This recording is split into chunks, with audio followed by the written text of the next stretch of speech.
A pré-história estava cheia de animais incríveis e não há como negar isso. Na maioria das vezes, os animais pré-históricos que mais chamam nossa atenção são os maiores. Pense nos gigantes saurópodes e terópodes do Mesozoico, ou aqueles com os quais podemos nos relacionar, como a megafauna do Cenozoico, que acabamos de perder a chance de ver. Os restos e os mistérios que cercam o gigante macaco Gigantopithecus, por exemplo, têm atraído a imaginação humana desde sua descoberta inicial em 1935. Talvez isso seja porque o Gigantopithecus é um dos animais da vida real mais próximos das bestas fantásticas do folclore humano antigo, os gigantes, ogros e titãs da ficção e do folclore. Portanto, não será surpresa que alguns humanos modernos tentaram traçar comparações entre os animais reais do passado e as criaturas fictícias da história humana, resultando em algumas afirmações bastante extravagantes. No vídeo de hoje, vamos examinar uma dessas teorias em detalhes. Por centenas de anos, humanos relataram sobre os restos de gigantes descobertos em regiões perdidas da América, criaturas hominídeas, propostas ainda maiores que o extinto Gigantopithecus. Alguns desses relatos de gigantes dizem respeito a seres que variavam de tamanhos de 7 a 20 pés e contando. Não é preciso dizer que não há respaldo científico ou evidência dessas afirmações, e como resultado, muitas delas se tornaram obscuras nas profundezas do folclore e da criptozoologia. Isso não os torna menos interessantes. Junte-se a nós enquanto fazemos uma viagem pela história humana para explorar as maravilhosas e estranhas histórias dos supostos gigantes humanos da América do Norte. À medida que os ancestrais dos europeus, que se estabeleceram no Novo Mundo, começaram a ganhar mais controle sobre o continente da América do Norte nos séculos XVIII e XIX, começamos a ver algumas das primeiras alegações de gigantes ou humanoides gigantes surgindo no folclore e na criptozoologia. Acredita-se que isso seja resultado da integração europeia com os nativos americanos, cujos contos populares e histórias ancestrais frequentemente apresentavam tais bestas. Quando a palavra desses gigantes antigos se espalhou para os colonos na América, não demorou muito para que essas histórias tomassem conta da imaginação humana, e é provável que os rumores tenham saído do controle. Infelizmente, como em todas as coisas relacionadas ao colonialismo, as versões europeias dessas histórias rapidamente descambaram para o território racista. Os colonos adaptaram os mitos nativos de gigantes e os usaram para explicar a construção dos grandes montes do Vale do Mississippi. Construídos por culturas nativas americanas muito antes da chegada dos europeus, as histórias dos colonos distorceram a verdade para pintar um quadro de uma antiga raça de gigantes brancos que foram exterminados pelas culturas nativas americanas. Essas histórias foram usadas para vilipendiar essas culturas nativas americanas, o que contribuiria para o seu eventual genocídio, apoiado por corporações e coroas. Essas histórias se tornariam comuns em quase toda a literatura histórica, quando a Guerra Civil Americana começou em 1861, com líderes cristãos tentando encaixar conexões bíblicas com essa fictícia raça de gigantes. Quando os humanos começaram a escavar fósseis nas Américas, a história assumiu uma nova forma, desta vez manipulada pela mídia. Benjamin Smith Barton, um naturalista que passou algum tempo considerando tanto os mitos fabricados de gigantes quanto os registros fósseis da América do Norte, antecipou-se quando os ossos de mastodonte começaram a chegar ao conhecimento público comum.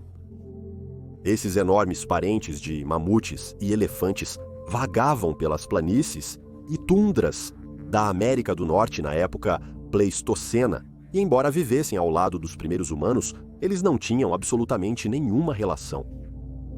Ele tentou alertar o público de que esses ossos provavelmente seriam usados para alimentar os perigosos mitos de gigantes há muito perdidos, mas fez pouco para impedir a propagação dessas mentiras. E, infelizmente, à medida que as tensões entre colonos e nativos aumentavam, essas histórias seriam cada vez mais manipuladas, com a extinta raça de gigantes brancos sendo glamourizada como titãs superiores que ofuscavam os nativos americanos em cultura, força e tamanho. Não demorou muito até que as pessoas começassem a tirar proveito dessas falsas alegações para seu próprio benefício, desenvolvendo fraudes baseadas em ossos de mastodontes e mamutes que atrairiam muita atenção pública. A mais famosa dessas fraudes foi o chamado Gigante de Cardiff, um esqueleto falsamente exumado de um homem fossilizado de 3 metros de altura e 1.360 quilos, que foi trazido à atenção pública em 1869. Em outubro, trabalhadores cavando um poço atrás de um celeiro em Cardiff, Nova York, atingiram algo estranho com suas pás. Ao removê-lo da terra, eles perceberam que parecia ser um esqueleto humano, embora um enorme. William C. Newell, que encomendou o poço em primeiro lugar, foi rápido em montar uma tenda ao redor da descoberta, cobrando dinheiro das pessoas para virem e verem a incrível descoberta de um gigante humano fossilizado. O gigante atraiu a atenção de todo o país, e muitas pessoas se reuniam para vê-lo, sem saber que os ossos não passavam de uma elaborada farsa. O famoso showman Phineas Taylor Barnum até fez uma cópia para adicionar ao seu próprio espetáculo. Na realidade, o gigante foi criado e plantado por um homem chamado George Hull, um artista de golpes e vendedor de tabaco de Nova York. Ironicamente, no entanto, Hull não plantou o gigante para ganho financeiro, mas como um ato de vingança. Um dos primeiros confiantes na teoria da evolução de Charles Darwin, Hull discutia com os reverendos locais contra a teoria da criação na tentativa de influenciar a opinião pública de que os humanos descendiam de primatas.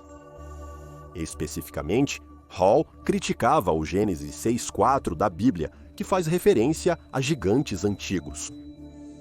As pessoas riam de sua posição sobre a evolução e, para provar seu ponto de que os locais acreditariam em qualquer coisa, ele plantou uma falsa escultura de um gigante em um local que sabia que seria escavado e observou o absurdo se desenrolar. Hull, eventualmente, confessaria a farsa, explicando em detalhes por que ele plantou o gigante. Hoje, o artefato ainda pode ser visto no Museu do Agricultor em Cooperstown, Nova York. A desaprovação do gigante de Cardiff fez pouco para parar a desinformação espalhada pelas notícias, e centenas de artigos da época em que a farsa ocorreu continuaram a descrever as histórias de gigantes humanos que uma vez caminharam pela Terra nos tempos antes do Homo sapiens. Isso continuaria a aumentar quando mais fraudes fossem apresentadas, incluindo um caso notável no Tennessee, que faria uma turnê pelo estado. Curiosamente, tanto homens da ciência quanto da igreja confirmaram que este esqueleto era verdadeiro, propondo que fosse um parente extinto de 20 pés de altura dos antigos seres humanos. Não foi até o Dr. William Carpenter avaliar os ossos na Louisiana que se descobriu que isso não era um gigante, mas outro mastodonte. Falsas escavações continuaram ao longo do século XIX, onde esqueletos gigantes falsos eram exibidos em shows itinerantes, vendidos para os maiores licitantes ou relatados pela mídia. Continuamos a viver em uma era de fraudes, mas estas são mais frequentemente exibidas na internet do que em shows itinerantes.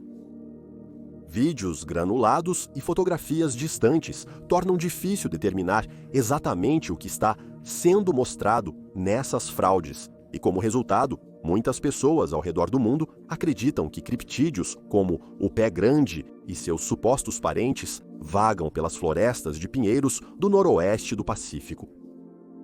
Tais crenças encontraram seu caminho na literatura acadêmica, como no artigo de John Green, de 1967, indicando a existência de gigantes na América do Norte nos dias atuais.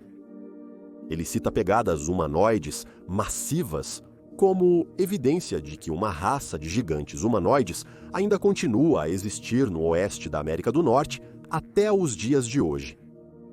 A seção de abertura deste artigo diz: existe no oeste da América do Norte algo que deixa pegadas enormes, semelhantes às humanas. Isso é um fato comprovável. Essas pegadas costumam ter até 16 polegadas de comprimento e ocasionalmente mais. Algumas têm até 8 polegadas de largura na bola do pé. Quando feitas em materiais nos quais a profundidade da impressão varia com a força aplicada, elas indicam pesos muitas vezes maior que o de qualquer humano normal. Essas não são pegadas de ursos ou seres humanos, nem marcas feitas por sobreposição de impressões menores. Qualquer impressão que possa ser explicada de tal maneira não seria olhada 2 vezes por qualquer pessoa familiarizada com o príncipe em questão. Outra questão que tem atormentado o povo da América Rural por décadas diz respeito ao mais famoso criptídeo de todos, o pé grande. Histórias deste suposto macaco humanoide se relacionam de perto com relatos de gigantes e humanoides gigantes nas terras selvagens da América, mas até esta data, nada sobre a besta foi cientificamente comprovado. Supostas pegadas do pé grande foram descritas a partir do oeste dos Estados Unidos, que supostamente medem 24 polegadas de comprimento, indicando um animal que, se existente, mediria entre 8 e 10 pés de altura. Testemunhas oculares descrevem um animal peludo e musculoso, que anda habilmente sobre 2 pernas. Notoriamente secreto por natureza, alguns relatos afirmam que ele bate em árvores com grandes pedaços de madeira quebrada para se comunicar, emitindo vocalizações guturais trinadas das profundezas das florestas. Apesar de extravagantes, essas afirmações condizem com as descrições e relatos sobre gigantes antigos da América do Norte. 2013, Richard J. Dewhurst publicou Os Antigos Gigantes que Governaram a América, os Esqueletos Desaparecidos e a Grande Ocultação do Smithsonian. O livro é ousado na maneira como apresenta a história das descobertas de gigantes e visa pintar uma visão histórica e científica de todas as evidências de que gigantes realmente viveram na América Antiga. Dewhurst aborda supostos sítios arqueológicos que só podem ser atribuídos às cidades arruinadas de gigantes, complexos funerários megalíticos da Idade da Pedra, onde gigantes enterravam seus mortos, e supostamente imagens reais de descobertas de gigantes que foram de outra forma perdidas para os arquivos da academia e arqueologia. O livro é visto como controverso na comunidade científica, pois as críticas afirmam que ele faz pouco para realmente fornecer qualquer explicação científica ou fontes históricas credíveis para respaldar seus pontos. Grande parte do livro consiste em artigos de jornais reimpressos de épocas em que a mídia era notoriamente confiável em apresentar fraudes como fato e assume uma postura incrivelmente tendenciosa sobre o tema dos gigantes antigos. É importante reafirmar neste ponto que não há evidências em lugar algum na arqueologia ou no registro fóssil de que gigantes humanos já existiram no planeta Terra. Na verdade, nós, Homo sapiens, estamos entre as maiores espécies de humanos registradas no registro fóssil. Não haveria nenhum benefício biológico para uma espécie humana crescer até 20 pés de altura, e todas as alegações sobre ruínas de cidades gigantes podem ser atribuídas a fraudes ou assentamentos de nativos americanos. O grande acobertamento do Smithsonian, no título do livro, se refere a uma farsa na internet no início dos anos 2010, que relatava que a instituição Smithsonian estava secretamente acumulando milhares de esqueletos gigantes, negando sua existência ao público. Acredita-se que a história tenha se espalhado a partir do World News Daily Report, um site de jornalismo satírico, que publicou um artigo que acabou sendo disseminado e acreditado. No artigo, foi proposto de forma jocosa que o Instituto Americano de Arqueologia Alternativa havia culpado a instituição Smithsonian por esconder fósseis. Após a reação negativa ao artigo, investigações revelaram abertamente que a história era uma sátira. Mas e os fósseis gigantes que não foram desmascarados como fraudes? E quanto aos esqueletos reais que foram descobertos e provados pertencerem a humanos reais que morreram centenas ou milhares de anos atrás? Um estudo de 2024 tem a resposta. Um esqueleto de 7 pés de altura foi analisado por Nicholas Landau no início deste ano, que se acreditava ter sido descoberto na América pré-colombiana. Ao estudar este gigante relatado, Landau determinou que em vida, este indivíduo Kauit teria medido entre 150 e 362 centímetros de altura.